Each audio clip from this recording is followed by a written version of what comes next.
आइए आपकी मुलाकात करवाते हैं एक बेहद खास मेहमान से। Go India stocks dot com के फाउंडर राकेश अरोड़ा साहब हमारे साथ कार्यक्रम में शामिल हो रहे हैं। वैसे तो आप सब लोग जानते पहचानते ही हैं, लेकिन राकेश जी दुनिया भर के बाजारों पर, भारतीय बाजारों पर गहरी पकड़ रखते हैं। दोनों पर मेटल सेक्टर में हिंदुस्तान के सबसे बेहतरीन एक्सपर्ट के तौर पर जाने माने जाते हैं।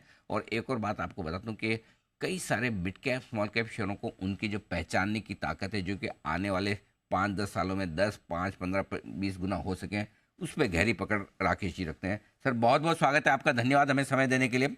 सबसे पहले सर अनिल जी, थैंक एक बार थोड़ी बाजार पे ही राय ली जाए आपसे। माहौल थोड़ा बिगड़ा हुआ है, हम बढ़ नहीं पा रहे हैं, लगता है कि थोड़ा डर भी है। बताएं सर, क्या मूड माहौल है, डायरेक्शन कैसे देख रहे हैं आप? अनिल जी, ऐसा है कि कुछ चीजें हैं जो इकट्ठी हो गई हैं, जिसकी वजह से ये एक सिक्लिकल स्लो डाउन हम लोग देख रहे हैं। पहला तो ये हुआ कि अपने इलेक्शन थे तो फर्स्ट क्वार्टर उस तरह से वॉश आउट हो गया। इस बार मानसून भी काफी तगड़ा रहा तो Q2 उसकी वजह से वॉश आउट हो गया।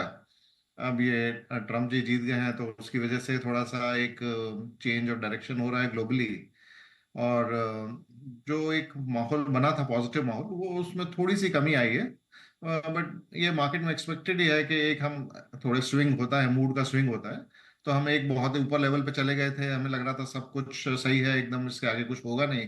तो एक थोड़ा रियलिटी चेक भी आया है कि भैया हाँ, 7-8% के अंदर ही ग्रो करोगे, उससे ज्यादा नहीं ग्रो कर पाओगे। तो मुझे लगता है कि एक हेल्दी करेक्शन हुआ है हमारे लिए।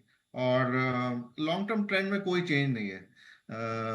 लॉन्ग टर्म ट्रेंड मतलब इंडिया ग्रो करने वाला है, 100 मिलियन पॉपुलेशन, उसमें वर्किंग एज में घुसने वाली है, ये सब चीजें कोई चेंज होने वाली नहीं है।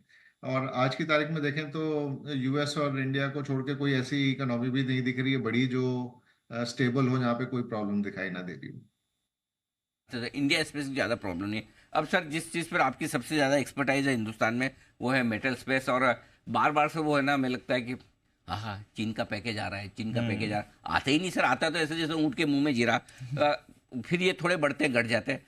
कैसे मतलब कैसे देखें मेटल शेयर को, खरीदना है या अभी इंतजार करना है सर? सो अनिल जी, जैसा कि अपनी पहले भी बातचीत हुई है कि मेटल सेक्टर में दो तीन ट्रेंड हैं जिनको अपने को देखना है। एक तो पहला है कि जो पिछले 40 साल में हुआ वो तो दोबारा होने से रहा, क्योंकि पिछले 40 साल में चाइना ने इतना ग्रो किया है, अपना अर्बनाइजेशन वगैरह करने के लिए इतनी कमोडिटी का कंजम्पशन किया है। वो तो अब थोड़ा तो स्लो डाउन होना था, तो वो हो ही रहा है। तो एक जो पिछले 40 साल की जो तेजी थी वो तो अभी फिलहाल खत्म सी होती नजर आ रही है। दूसरा ट्रेंड ये है कि हम न्यू एज इकोनॉमी की तरफ जा रहे हैं, मतलब कि रिन्यूएबल की तरफ जाना चाहते हैं। वो ट्रेंड अभी जारी है, लेकिन उसमें एक थोड़ा सा एक पॉज सा आ गया है। क्योंकि ट्रम्प साहब जीते हैं तो वहाँ पे वो उतना फेवरेबल नहीं है इसको एग्रेसिवली ले जाने के लिए। दूसरा ये है कि चाइना, जो कि मेन सप्लायर है इन सब रिन्यूएबल इक्विपमेंट्स का, मतलब जैसे 97% आपके सोलर चिप्स जो है वो चाइना में बनते हैं। अब अगर आप वहां पे एक्सपोर्ट टैक्स लगाएंगे, ये सब करेंगे, तो माल कहाँ से आएगा मुझे पता नहीं है। तो वहां पे भी एक थोड़ा सा क्वेश्चन मार्क आ गया है। और तीसरा, जैसा आप बोल रहे थे कि चाइना में स्टिमुलस की उम्मीद है, तो चाइनीज गवर्नमेंट भी अपना ओवरबोर्ड नहीं जाना चाहती है, वो जितना जरूरत है उतना ही करना चाहती है। तो अब ये तीन चीजों के देखते हुए एकदम कोई तेजी मेटल स्ट्रक्चर में बन नहीं रही है। और हम लोग एक अर्निंग्स डाउनग्रेड का सेशन चलता जा रहा है, मोस्टली फेरस के लिए। जैसे स्टील कंपनीज में अर्निंग्स डाउनग्रेड चल रहे हैं, एल्यूमिनियम कंपनीज जरूर एक अपटिक देख रही हैं और उनमें अच्छे रिजल्ट आए हैं। इंडाल्को का रिजल्ट अच्छा आया है, और वेदांता का भी अच्छा रिजल्ट आया है, और नालको की सेम उम्मीद है।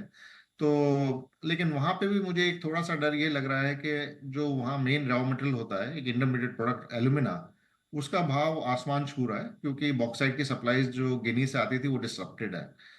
बट अगर मैं डिमांड सप्लाई बैलेंस देखता हूँ अगले 2-3 साल के लिए, तो एल्यूमिना एक काफी बड़े सरप्लस में जाने वाला है।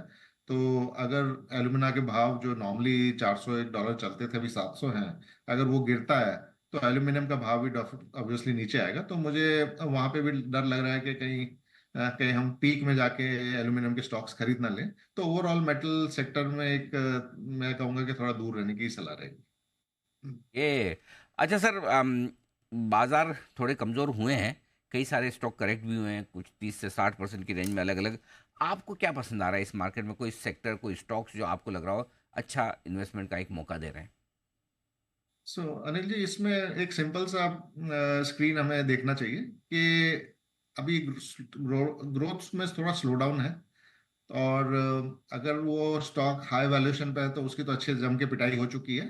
अगर उसने अर्निंग्स डिलीवर नहीं करी तो इस क्वार्टर में जिन जिन सेक्टर्स ने अर्निंग्स ग्रोथ डिलीवर करी है, या जिनकी अर्निंग्स ग्रोथ स्टेबिलिटी की एक्सपेक्टेशन है, जहां पे अर्निंग्स डाउनग्रेड नहीं आए हैं, वही सेक्टर आउट परफॉर्म करने वाले हैं अगले 3 से 6 महीने के लिए। तो मुझे लगता है कि अभी जैसे मैं देखता हूँ कि बैंक्स है ठीक ठाक सा परफॉर्मेंस किया है, बैंक्स ने, आईटी सेक्टर ने ठीक ठाक सा परफॉर्मेंस किया है, फार्मा सेक्टर अच्छा परफॉर्म कर रहा है, ईएमएस सेक्टर है जो अच्छा परफॉर्म कर रहा है अर्निंग्स के मुकाबले में। तो ये सारे सेक्टर मुझे ठीक लग रहे हैं जहाँ पे इतना कोई अर्निंग्स डाउनग्रेड नहीं चल रहा है। और तो यहाँ पे वैल्यूएशन सपोर्टेड रहेंगे। चलिए, तो ये है कुछ इंटरेस्टिंग आपके लिए इन्वेस्टमेंट थीम्स जहाँ पर करें फोकस। राकेश जी, माफ़ कीजिएगा, थोड़ा सा आज समय कम है। रिजल्ट सीजन के बाद मैं आपको एक बार फिर से आमंत्रित करके विस्तार से आपके आइडियाज़ पे बातचीत भी करेंगे। आज के लिए बहुत बहुत धन्यवाद sir, thank you so thank much, you, शुक्रिया। Thank you Anil ji. और इस बीच